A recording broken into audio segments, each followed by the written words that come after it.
हेगे नहीं जानलिए खुनिया वंश में खुनिए यही लई गए। नौरी नहीं जान रही है खुनिया वंश में खुनिए यही लई गई। हेगे नौरिया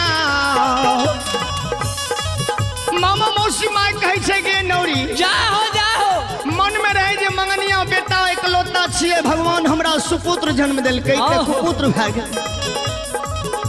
जय बेटा पर दिल्ली के सिंगार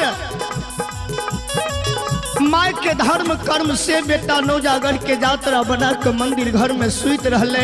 शपथ दे दिल के आब केना के केवाड़ के खोलबे।